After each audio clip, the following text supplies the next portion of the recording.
dans le Seigneur. Aujourd'hui, c'est dimanche et nous célébrons ce que nous appelons la bénédiction des familles. Et avant que nous puissions prier pour les familles, je voudrais que nous puissions lire dans le livre des Actes, le chapitre 9 ou verset 20. La Bible dit que Paul s'est mis à prêcher le Christ dans les synagogues. Et il proclamait que Jésus-Christ est le Fils de Dieu. Nous connaissons tous l'histoire de Paul, qui était appelé Saoul.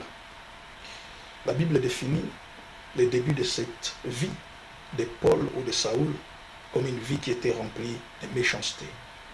Méchanceté vis-à-vis de ceux qui adoraient le Seigneur.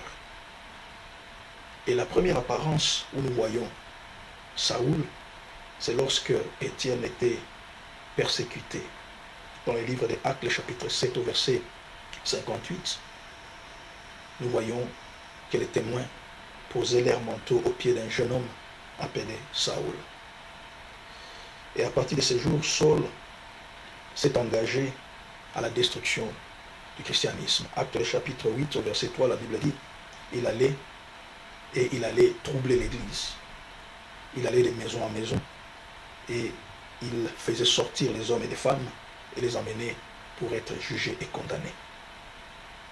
Son cœur était réellement un cœur rempli de méchanceté vis-à-vis des enfants de Dieu. Nous avons beaucoup de gens autour de nous qui vivent comme Paul, comme Saul. Nous avons autour de nous des gens qui n'aiment pas entendre parler de Jésus-Christ. Nous avons autour de nous des gens qui s'opposent à la manifestation, à la conversion des âmes. Et récemment, nous avons les cas de cette jeune fille au Nigeria, Déborah, qui a été lapidée, tuée à cause de sa foi. Nous avons autour de nous beaucoup de Saul, même dans nos familles.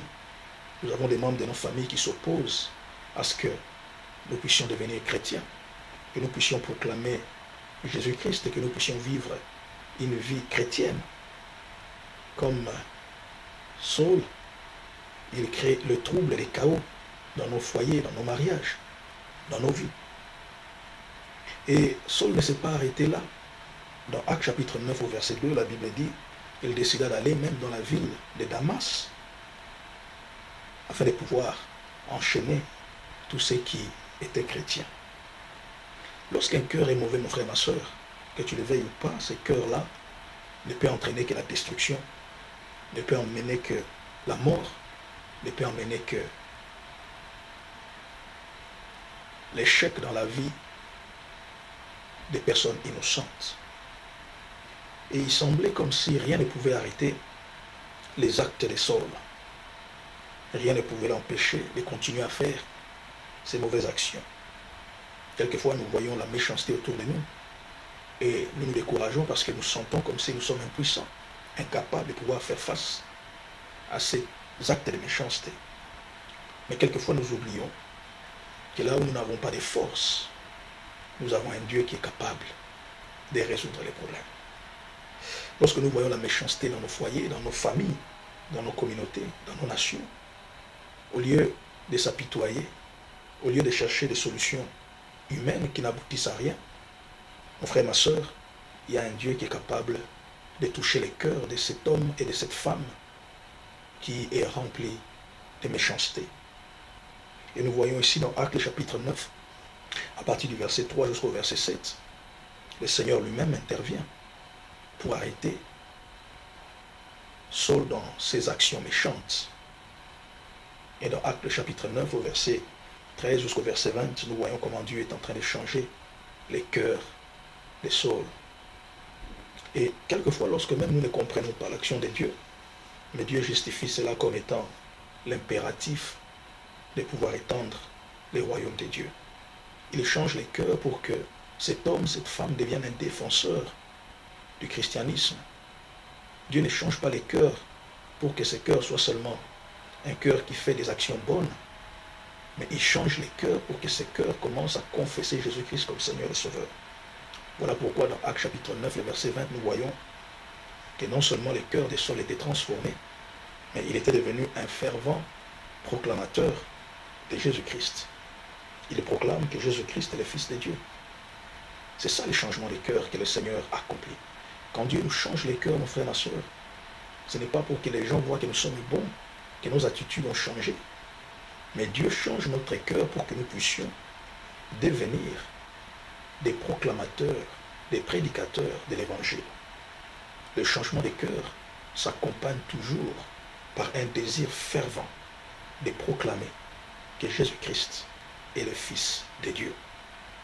Aujourd'hui, je voudrais que nous puissions prier pour ces gens qui ont des cœurs mauvais, pour ces gens qui persécutent notre foi, pour ces gens qui persécutent notre marche avec Jésus-Christ, pour ces gens qui trouvent des raisons pour nous attaquer parce que nous avons accepté de suivre Jésus-Christ. Nous allons prier que le Seigneur touche leur vie, dans nos lieux de travail, dans nos foyers, dans nos maisons. Peut-être c'est ton mari, peut-être c'est ta femme, peut-être ce sont tes enfants, peut-être ce sont les membres de ta famille élargie qui se lèvent contre ta foi. Au lieu de t'apitoyer, de souffrir, élève ta voix et prie et demande au Seigneur d'intervenir afin de transformer ce cœur. Et ma prière est que lorsque tu élèveras ta voix, comme Dieu l'a fait avec Saul, il le fera aussi pour toi, dans le nom de Jésus-Christ.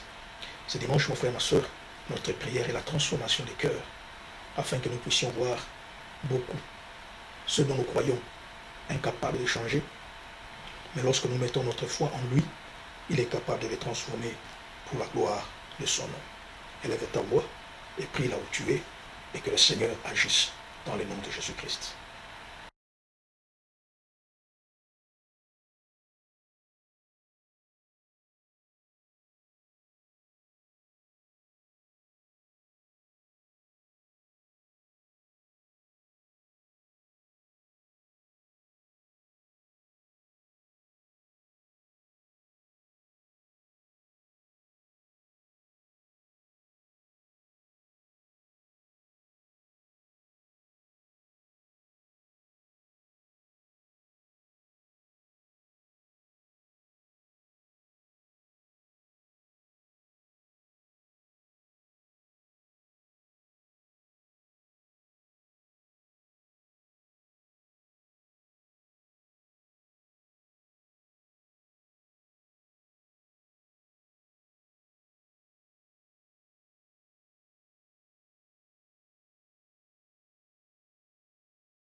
La gloire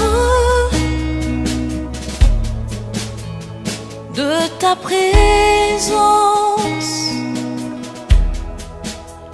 j'y trouve un calme pour mon âme.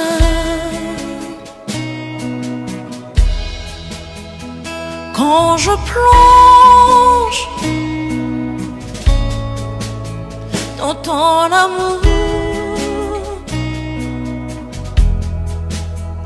j'y trouve une paix